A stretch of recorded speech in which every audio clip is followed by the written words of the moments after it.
লাভ আছে। এর মধ্যে একটা গুরুত্বপূর্ণ জায়গা হচ্ছে তারা অর্থনৈতিক ক্ষেত্রে ভালো করেছে। বাংলাদেশে শেখ হাসিনা যে বিধ্বস্ত অর্থনীতি রেখে গিয়েছিল সেই অর্থনীতি তারা বেশ সুস্থির বা স্টেবল করেছেন এবং অনেক ক্ষেত্রে অনেক উন্নতি আছে, এই ধরনের আলাপ আছে। এগুলো আংশিক, আমি আংশিক শব্দটা বলছি, সত্য, কিন্তু সব যে এই সরকারের কৃতিত্ব আসলে ব্যাপারটা সেই রকম না। অনেক কিছুই বরং এক ধরনের অর্থনৈতিক খারাপ যাওয়ার ইন্ডিকেশন দেয়। এই খারাপ যাওয়ার সাথে অবশ্যই এই সরকারও যে জড়িত তা না। এই ব্যাপারগুলো নিয়ে একটু কথা বলতে চাই। 2-3টা ইন্ডিকেটর, যেমন ইনফ্লেশন মোটামুটি স্টেবল আছে। আমাদের খুবই কনসার্নের ব্যাপার শেখ হাসিনার সময় যেটা ছিল সেটা হচ্ছে আমাদের ফরেন কারেন্সির রিজার্ভ খুব কমে যাচ্ছিল এবং আমরা দেখছি সাম্প্রতিক সময়ে এটা ধীরে ধীরে হলেও বাড়ছে এবং এই বাড়ার সাথে সাথে সরকার বিভিন্ন তার বকেয়া, জ্বালানির বকেয়া বা অন্যান্য ঋণের যে বকেয়া ছিল সেগুলো স্মুথলি সরকার পরিশোধ করছে। পরিশোধ করার পরও এগুলো বাড়ছে, এই ধরনের একটা পরিস্থিতি আমরা দেখতে পাচ্ছি। ফলে অনেকে বলছেন যে অর্থনীতি খুব ভালো করছে। আচ্ছা, প্রাথমিকভাবে আমরা ডলারের ব্যাপারে একটু আলাপ করি, তারপর আমার মনে হয় সেটাও মূল্যস্ফীতি কেন স্টেবল আছে সেটাও খানিকটা ব্যাখ্যা করবে। আমি আবারও বলছি, আমি সরকারের কৃতিত্ব রেখেই বলছি, কিন্তু আমরা যে সরকারকে একচ্ছত্র কৃতিত্ব দিচ্ছি ব্যাপারগুলো ঠিক সেই রকম না, এবং বরং অনেক ক্ষেত্রে মূল্যস্ফীতি এবং ডলারের যে অবস্থা এটা অশনি সংকেত বা এক ধরনের সামনে খারাপ সম্ভাবনারও ইঙ্গিত দেয়। ডলারের রিজার্ভ আগে কমছিল কেন, অনেক দ্রুত কমছিল কেন? আমরা আইডেন্টিফাই করেছিলাম রাইটলি টাকা পাচার। কারণ হলো আমাদের সব সময় যে পরিস্থিতি থাকতো সেটা হচ্ছে আমাদের আমদানির সাথে রপ্তানি অনেক কম থাকে, একটা গ্যাপ তৈরি হয়ে যায়। এই গ্যাপটা আমরা আমাদের রেমিটেন্স দিয়ে ফুলফিল করার পরও আমাদের এক্সট্রা থাকতো, সেটা আস্তে আস্তে আমাদের রিজার্ভ হিসাবে জমা হতো। এই হলো মোটা দাগের হিসাব। ইনফ্লো আমাদের ফরেন ডিরেক্ট ইনভেস্টমেন্ট বা বৈদেশিক ঋণও আছে, তারপরও মোটা দাগে হচ্ছে এগুলো জিনিস। তো আমরা বাড়ছিলাম। একটা পর্যায়ে আমরা দেখতে পেলাম প্রচুর টাকা পাচার হচ্ছে ব্যাংকিং চ্যানেলেই, মানে বিশেষ করে আমদানির সময় ওভার ইনভয়েসিংয়ের মাধ্যমে প্রচুর এবং রপ্তানির সময় আন্ডার ইনভয়েসিংয়ের মাধ্যমে বিদেশে অর্জিত টাকা দেশে না এনে এই পাচারগুলো হতো। এখন পাচার কমেছে, এটা সরকারের একটা বড় কৃতিত্ব আমরা দেখতে পাই। পাচার কমেছে, এটা সরকার এটা ঠেকানোর জন্য নিশ্চয়ই অনেক ব্যবস্থা নিয়েছে। আবার পাচার কমাও পুরোপুরি সরকারের মানে কৃতিত্ব তাও না। মানে দেশের মধ্যে আওয়ামী লীগ যে পরিমাণ লুটপাট করেছিল সেই পরিমাণ লুটপাট এখন আর হচ্ছে না। হ্যাঁ, সেটা বলতেই পারে যে সরকারের লোকজন এভাবে করছে না, কারণ সরকার এবং তার সাথে জড়িত লোকজন এইভাবে লুটপাট করলে আবার টাকা পাচার হতো। মানে টাকা লুটপাট করলে সেই টাকা পাচার হওয়ার প্রবণতা থাকে, সেই দেশে সেফ ফিল করে না। এটা খুবই স্বাভাবিক একটা অর্থনীতির সূত্র। তো যাই হোক, পাচার কমেছে এবং এটাতে সরকারের ক্রেডিট আছে এবং লুটপাট জেনারেলিও কম এখন, সেটার কারণে পাচার কমেছে। কিন্তু আরও জরুরি যে কারণ, যেটা আমাদের জন্য আসলে অ্যালার্মিং, সেটা হচ্ছে আমাদের রেমিটেন্স ফ্লো খুব ভালো আছে, রপ্তানিও মোটামুটি ভালো, ইনফ্লো ভালো থাকছে, কিন্তু আমাদের ডলার বাস্তবে যে ব্যবহারগুলো করা, আমি পাচারের কথা বলছি না, জেনুইন যে ব্যবহার, সেগুলো আসলে প্রচুর কমে গেছে। আমাদের আমদানি কমে গেছে, আমাদের মূলধনী যন্ত্রপাতি, আমাদের আমদানির একটা বড় অংশ থাকে ক্যাপিটাল মেশিনারিজ, র ম্যাটেরিয়ালস, যেগুলো আদতে আমাদের বিনিয়োগকে ইন্ডিকেট করে। এর বাইরে অর্থনীতি যখন খুব চাঙ্গা থাকে তখন প্রচুর ভোগ্যপণ্য, কনজিউমার গুডসও ইম্পোর্টেড হয়। সেই জিনিসগুলো কমে গেছে, এলসি খোলা কমে গেছে, সেই কারণেই আসলে এতটাই রিজার্ভ বাড়ছে। এখন এই যে কারণটার কথা বলা হলো বা বললাম, এই কারণটা একটা অ্যালার্মিং সাইন। তার মানে হচ্ছে আমাদের অর্থনীতি ধীরে ধীরে বেশ নিচের দিকে চলে যাচ্ছে। IMF, ওয়ার্ল্ড ব্যাংক প্রজেকশন দিয়েছে 3% আশপাশে আমাদের জিডিপি গ্রোথ হবে, খুবই খুবই নমিনাল, এবং এটা ইন্ডিকেট করে আমরা খারাপের দিকে যাচ্ছি।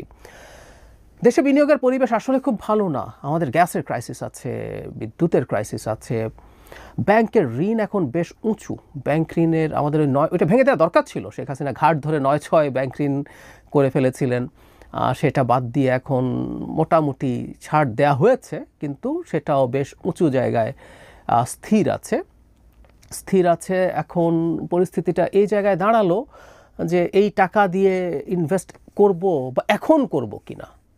এবং আমরা খেয়াল করব যে অবস্থাটা এমন জায়গায় চলে গেছে, গত কয়েকদিনে, মানে 1-1.5 মাস হবে সময়টা, $62 কোটি বাজার থেকে বাংলাদেশ ব্যাংক কিনেছে, যাতে ডলারের বিপরীতে টাকা বেশি শক্তিশালী না হয়ে ওঠে। মানে ডলারের চাহিদা তুলনামূলকভাবে এত কমে যাচ্ছে, টাকা এখন শক্তিশালী হয়ে উঠছে। এখন বাংলাদেশ ব্যাংক এটাকে একই জায়গায় মোটামুটি রাখতে চায়। আমরা যারা বেসিকটা বুঝি তারা জানি যে একই জায়গায় যদি না থাকে, ডলারের বিপরীতে যদি কম টাকা পাওয়া যায়, টাকা যদি শক্তিশালী হয়ে ওঠে, তাহলে আমদানির ক্ষেত্রে সুবিধা পাওয়া গেলেও রপ্তানি এবং বিশেষ করে রেমিট্যান্সের ওপরে এটার প্রভাব পড়ে। তখন তারা এটার ফ্লো কমিয়ে দেন, এটা ঠিকঠাক মতো পাঠান না দেশে। তারা অপেক্ষা করেন যে আবার যদি ডলারের দাম টাকার বিপরীতে বাড়ে তখন তারা পাঠাবেন। এক্সপোর্টাররা খুব ভালো ইনসেন্টিভ পান না। সুতরাং সরকার এই কাজটা করেছেন। তার মানে ডলার বাংলাদেশের সংকট দূরে থাকুক, ডলার এখন অনেক ক্ষেত্রেই চাহিদা কমে গেছে, কারণ বিনিয়োগ হচ্ছে না। ওই যে বললাম তার একটা উচ্চ সুদ আছে। এখন উচ্চ সুদেও কি ব্যবসায়ীরা বিনিয়োগ করবে না? একসময় এর চেয়ে বেশি সুদে কি বিনিয়োগ করেনি? উত্তর হচ্ছে করেছে। কিন্তু এই রকম সরকারের সময়ে আসলে উচ্চ সুদেও বিনিয়োগ করার ঝুঁকি নেবেন না, এমনকি নিম্ন সুদেও বিনিয়োগ করার ঝুঁকি অনেকে নেবেন না। এটা খুব স্বাভাবিক। কেন না, আমি সেই জায়গায় পরে আসছি। মূল্যস্ফীতি নিয়ে কয়েকটা কথা বলা একটু দরকার। সেটা হলো মূল্যস্ফীতি মোটামুটি স্টেবল আছে, এটা সত্য। সরকারের ব্যবস্থা নিয়েছে, অর্থ মন্ত্রণালয়, বাণিজ্য মন্ত্রণালয় গুরুত্বপূর্ণ কাজ করেছে, এটা আমরা বলতেই পারি। কিন্তু আমি মূল্যস্ফীতি কমে যাওয়ার একটা বড় কারণ মনে করি আমাদের ডোমেস্টিক কনজাম্পশন কমে গেছে। অর্থনীতি যখন শান্ত হতে থাকে, ঠান্ডা হতে থাকে, তখন মানুষের ভোগ করার ক্ষমতা কমে যায়, বাজারের চাহিদা কমে যায়, এবং আমাদের জিডিপিতে ডোমেস্টিক কনজাম্পশনের প্রভাব 65 to 70%। সো আমাদের বিরাট একটা প্রভাব আসলে ওখানে আছে, ওখানে পড়ছে। আমি খুব প্রান্তিক, আমি খুব বড় বড় ব্যবসায়ীর কথা বলছি না, প্রান্তিক ব্যবসায়ীদের কথা, যিনি মুদির দোকান করেন, যিনি সিএনজি চালান, এই ধরনের মানুষদের সাথে আমি নিয়মিত কথা বলি। তাদের উপার্জন কমে গেছে। এই মানুষেরই যখন উপার্জন কমে যায়, তার ভোগের ব্যয় কমে যায়, এটাই খুব স্বাভাবিক। এবং এই ব্যয় কমে যাওয়ার কারণেই আমি ধারণা করি মূল্যস্ফীতিটা স্টেবল আছে। না হলে মূল্যস্ফীতি হয়তো এতটা স্টেবল থাকতো না। আর উচ্চ সুদ তো আছেই, সরকার ইনভেস্টমেন্টকে ডিসকারেজ করছে ফর দ্য টাইম বিং। ডলারে যে ক্রাইসিস ছিল সেটার কারণে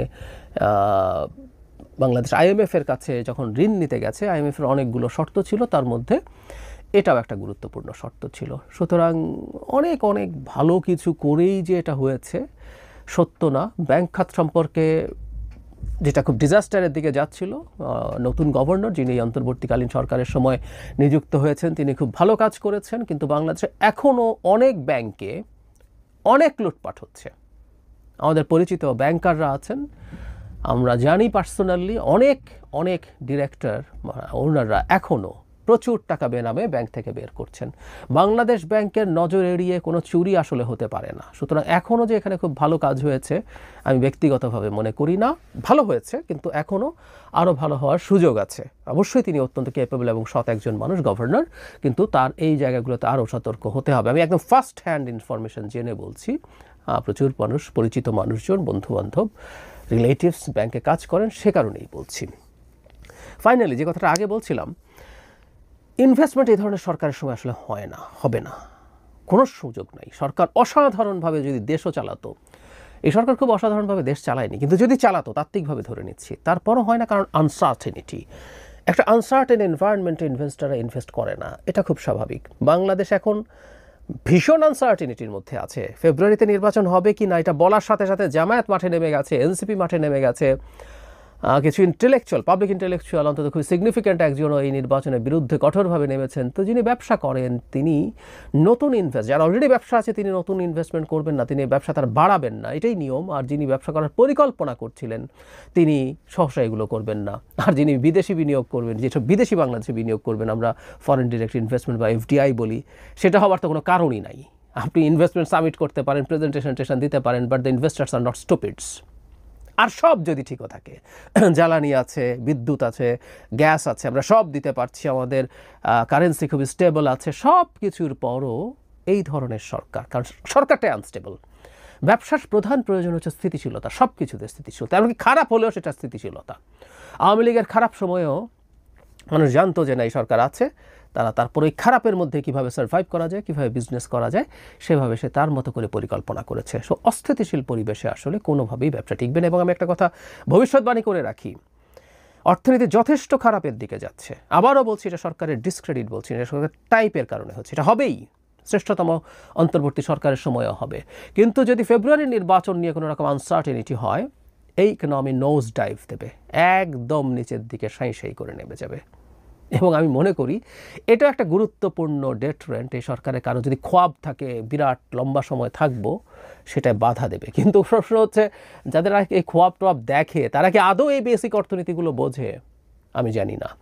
যদি বোঝেও ওই চেয়ারগুলোতে যেরকম মনে হয় আর কি আসলে আমরা পেরে ফেলবো। শেখ হাসিনা 5 তারিখ সকালেও মনে করেছে গুলি করে মেরে টেরে ক্ষমতায় থেকে যেতে পারবে। ওই চেয়ারগুলোর প্রবলেম আছে। আমি আশা করি সরকারের কেউ অন্তত অর্থনীতিকে মাথায় রেখে অ্যাডভেঞ্চারাস হওয়ার চেষ্টা করবেন না। নিজে ডুববেন, দেশকে ডোবাবেন। এই ডিজাস্টারের মাসুল যারা যারা এই চেষ্টায় থাকবেন প্রত্যেককে দিতে হবে। আরেকটা কথা একটু মনে রাখা জরুরি, অর্থনীতি যখন এই জায়গায় চলে যাচ্ছে তখন প্রচুর বেকারত্ব বাড়ছে। প্রচুর ডেটা আছে, আমাদের সামনে নিউজ আসছে। একটা জিনিস আমরা খেয়াল করব, যখন ব্যবসা খারাপ হতে থাকে তখন সে তার এমপ্লয়ি কাটছাট করে। কাটছাট যাদের হয় উনি তাদের আর্নিং কমে যায়। খুব ছোট জায়গায় ঘটনাগুলো ঘটে। আমার পরিচিত এক মুদি দোকানের বিক্রি কমে যাওয়ার কারণে তার ওখানে কম বয়স্ক কয়েকজন কর্মচারী ছিলেন যারা জিনিসপত্র মেপে দিতেন, সাহায্য করতেন, তিনি একজনকে ছাড়িয়ে দিয়েছেন সেখান থেকে। এইরকম ঘটনা ঘটে। আর বড় ব্যবসা, মাঝারি ব্যবসা, প্রচুর পরিচিত মানুষ, তারা প্রত্যেকে জব কাটছাট করছেন। এই কাটছাটের কারণে ভোগ কমছে, কারণ তার বাইং ক্যাপাসিটি কমে যায়। কিন্তু একটা নতুন জিনিস যুক্ত হয় যেটা সবচেয়ে জরুরি, সামাজিক অস্থিরতা। আমাদের কিন্তু অপরাধ বেড়ে যাবে। এই বেকাররা নানা রকম অস্থিরতা তৈরি করবেন সমাজে, অপরাধ প্রবণ হয়ে পড়বেন, ছিনতাই, রাহাজানি, এসবের মধ্যে তারা জড়িয়ে পড়ার সমূহ সম্ভাবনা আছে। সুতরাং সরকার এই অর্থনীতি ভালো করার চেষ্টা করে লাভ নেই।